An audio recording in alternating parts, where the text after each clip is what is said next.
Guys I am Hussain Khan you watching काका sports. तो Australia India को फाइनल में हरा के छठी मर्तबा बन चुका है ODI world cup champion. India ने इस पूरे वर्ल्ड कप में डोमिनेंस किया, हर मैच वन साइडेड जीता। लेकिन मुझे डेफिनेटली, और मैंने कल की वीडियो में भी यही बोला था कि अगर इंडिया को कोई टीम हरा सकती है और वो ऑस्ट्रेलिया है, और आज की मेरी प्रोडिक्शन भी ऑस्ट्रेलिया थी।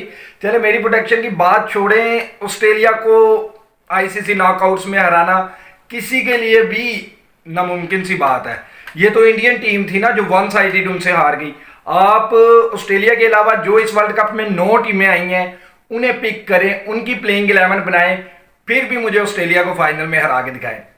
बहुत बड़े दिमाग है उनके, उनकी जो लेगेसी है। इस मर्तबा सबसे ज्यादा खतरा था उनकी लेगेसी को, बिकॉज के कैप्टन पैट कमिंस थे उनके, और पैट कमिंस ना कोई इतना आउट क्लास प्लेयर है, ना कोई इतना आउट क्लास माइंड है, लेकिन वो उनके सिस्टम से निकल के आया था। उसका कप्तानी का टन्योर बन रहा था, उसकी बारी थी, उन्होंने उससे ही कैप्टन बनाया।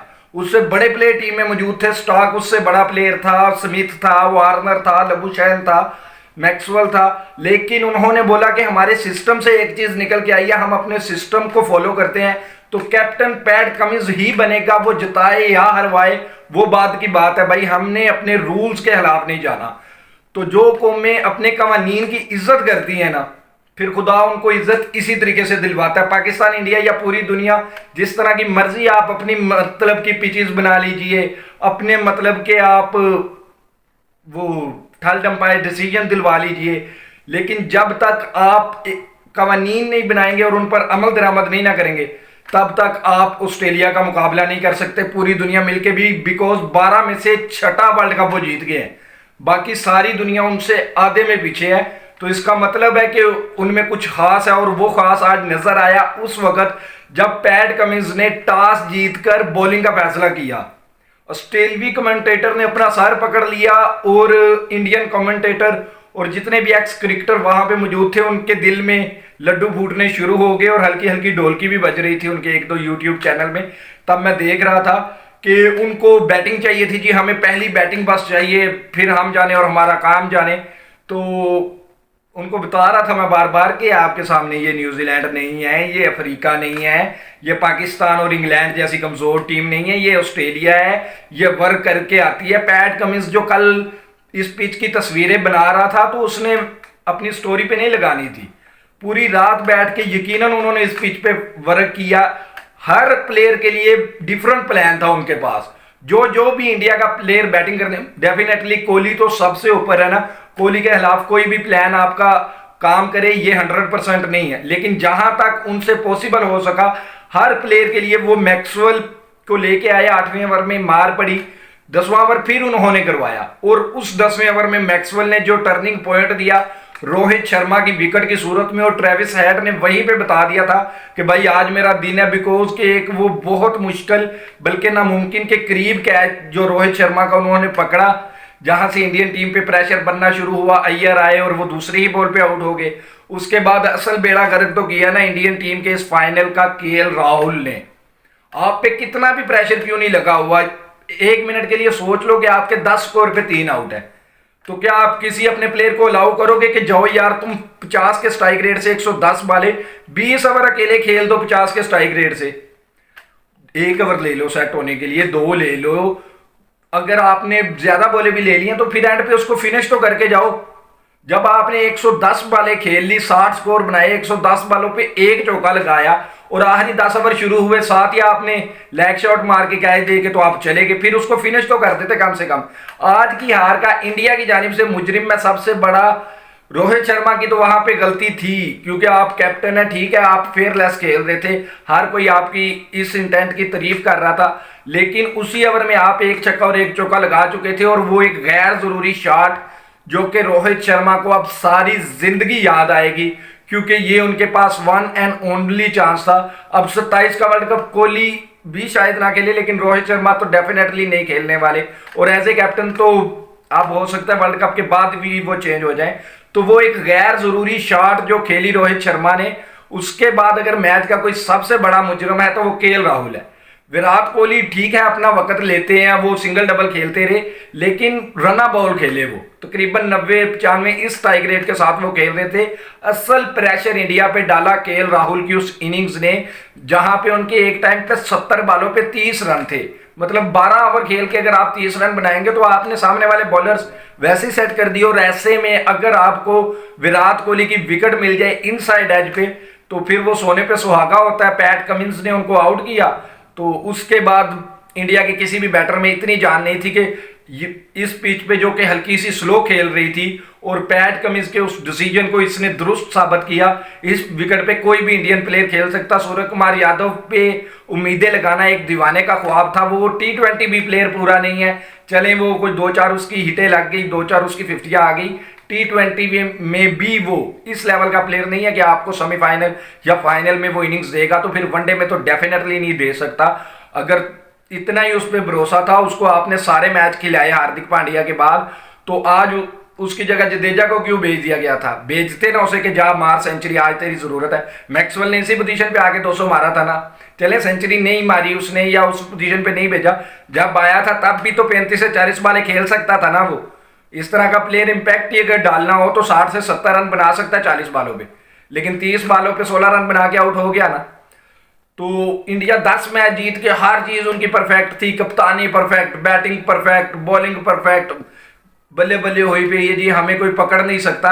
एक मैच हारने से उनकी गलतियों पे पड़े तमाम पर्दे उतर गए हैं और पता चला कि इंडियन टीम अपना होम एडवांटेज की वजह से ज्यादा मैच जीत रही थी, अपने होम क्राउड की वजह से, और सामने वाली ओपोजिशन तकरीबन तकरीबन कमजोर थी। अगर इंडिया को कोई चैलेंज दे सकता था तो वो न्यूजीलैंड और ऑस्ट्रेलिया थी। न्यूजीलैंड के खिलाफ इनकी लक चल गई कि पहले बैटिंग आ गई और शामी का वो स्पेल 7 विकेटों वाला, अगर वो स्पेल ना आता, उस स्पेल के बावजूद न्यूजीलैंड ने तकरीबन 350 के करीब रन बना दिए थे ना, तो अगर वो शामी का स्पेल सेमीफाइनल में ना होता तो शायद न्यूजीलैंड भी इनको शिकस्त दे देती। उसके अलावा इस वर्ल्ड कप में कोई भी ओपोजिशन इतनी स्ट्रांग नहीं थी कि वो इंडिया की इस टीम को घर पे टफ टाइम दे। अगर किसी टीम में इतनी हिम्मत और जरूरत थी तो वो टीम ऑस्ट्रेलिया थी। 47 रन पे 240 का चेज वर्ल्ड कप फाइनल के लिहाज से मैं बहुत बड़ा तो नहीं कहूंगा, लेकिन बहुत छोटा भी नहीं था जिस तरह की विकेट थी, और फिर इंडिया का होम क्राउड भी था, तो 50-50 था मेरे लिहाज से तो मिड इनिंग्स में भी मैच। और जब 47 पे 3 खिलाड़ी आउट कर लिए तो इंडिया ने एक स्ट्रॉन्ग कमबैक कर लिया था वहां पे। और जब आपको पता है कि लबुशाइन बिल्कुल ही आउट ऑफ फॉर्म है, आज भी वो तकरीबन 100 बालों पे उसने 90 बालों पे तकरीबन 40-45 के करीब रन बनाए, वो तो एक तरफ से आपसे हेड ही आउट नहीं हुआ। आपको वर्ल्ड टेस्ट चैंपियनशिप का फाइनल हेड की सेंचुरी की वजह से आप हारे, और आज का फाइनल हेड की सेंचुरी की वजह से आप हारे। ऑस्ट्रेलिया की तो जितनी तारीफें की जाए काम है, वो पता नहीं कहां से आते हैं। अगर उनका पैट कमिंस भी 2-2 3-3 आईसीसी टूर्नामेंट जिता के जाएगा तो फिर इंडिया की ऑस्ट्रेलिया से आप उनकी लेगेसी वापस नहीं ले सकते, और ना ही आप ऑस्ट्रेलिया को कभी अंडर एस्टिमेट कर सकते हैं, और ना ही वो दुनिया के किसी भी इवेंट में कभी सेकंड फेवरेट होंगे। कभी भी नॉकआउट्स आप उनका, जब से मैं क्रिकेट देख रहा हूं तब से अगर नॉकआउट्स की बात की जाए तो मैंने ऑस्ट्रेलिया को शायद ही कोई इंग्लैंड के खिलाफ सेमीफाइनल वो 2019 के वर्ल्ड कप का हारे थे, वो मुझे नॉकआउट याद आता है, ऑस्ट्रेलिया हारा। उसके अलावा ऑस्ट्रेलिया कभी भी नॉकआउट मैच हारता ही नहीं है। चैंपियन मेंटेलिटी है उनकी, या उनकी अप्रोच इस तरह की है, या उनका सिस्टम इतना मजबूत है, जो कुछ भी है भाई मुबारक हो। 6 वर्ल्ड कप उन्होंने जीत लिए हैं, हम तो ख्वाब भी नहीं देख सकते 6 वर्ल्ड कप, बल्कि सारी अगर पूरी दुनिया की टीमें मिलके देखें ना फिर भी शायद हम पूरा ना कर पाए। कि 99 में आप जीत रहे हैं, 3 में जीत रहे हैं, 7 में जीत रहे हैं, 11 में आप नहीं जीतते तो 15 में आप जीत जाते हैं, 19 में नहीं जीते तो आप 23 में जीत जाते हैं। तो आपने तो भाई बारियां लगाई हुई हैं, मौजें आपकी। चलें, ऑस्ट्रेलिया को बहुत बहुत मुबारक हो हमारी तरफ से। और इंडिया के लिए ये एक सबक था कि आप जितना मर्जी मनमानी अपनी कर लें और उल्टे सीधे फैसले और अपने मतलब की पिचेस और दूसरों को अंडर एस्टिमेट करना या दूसरों के बारे में जो कुछ भी आप बना लें, जब तक आप एक मजबूत सिस्टम और एक इंडिपेंडेंट क्रिकेट बोर्ड नहीं बनाएंगे, जब तक आप उनको नहीं देंगे जिनका हक है। विराट कोहली ने 750 रन बना दिए यार इस टूर्नामेंट में, और वो क्या करता। इसके बाद अगर विराट कोहली के पास कुछ करने को रह गया था ना, तो वो मुंह से आग निकालना ही था। ये नहीं किया तो इसने इससे काम नहीं किया, उसने अपना 100% दे दिया। लेकिन मेरे ख्याल में कैप्टनसी उसका हक था और उसकी कैप्टनसी में इंडिया का जीतने का भी हक था। लेकिन वही मुंबई इंडियन कोटा कि हमने सूर्य कुमार यादव को खिलाना है, तो आप करते रहे पाकिस्तान की तरह कोटा सिस्टम और पर्ची सिस्टम पूरा। केएल राहुल जितना मर्जी अनफिट हो, ये हमारी प्लेइंग 11 में रहेगा ही रहेगा, चाहे 3-3 वर्ल्ड कप हमारे बर्बाद कर दे। तो करते रहे, हमें तो खुशी है आप पाकिस्तानियों वाला काम करें। तो लीग शीग मैच जीतने से ना आपको कोई फायदा होगा और ना दूसरी टीमों को कोई नुकसान होगा। आज आपके वो 10 मैच जीते हुए बढ़ गए ना, 10 के 10 मैच ही आज आप और जो बाकी 8 टीमें बाहर हुई थी वो बराबर हो गए, ऑस्ट्रेलिया चैंपियन बन गया। और अगर आपके लिए इतना काफी है कि आप फाइनलिस्ट और रनर्स अप आए हो, तो फिर भाई आप पिछले 10 साल नहीं ना टूर्नामेंट जीते, तो जीते आप आने वाले 10 साल भी नहीं, अगर आपके लिए ये काफी हुआ। तो इस वीडियो से फिलहाल इतना ही। जल्द मिलेंगे मजीद इस फाइनल पे बनी दिलचस्प वीडियो के साथ। तब तक के लिए अल्लाह हामिद नासिर। पाकिस्तान जिंदाबाद।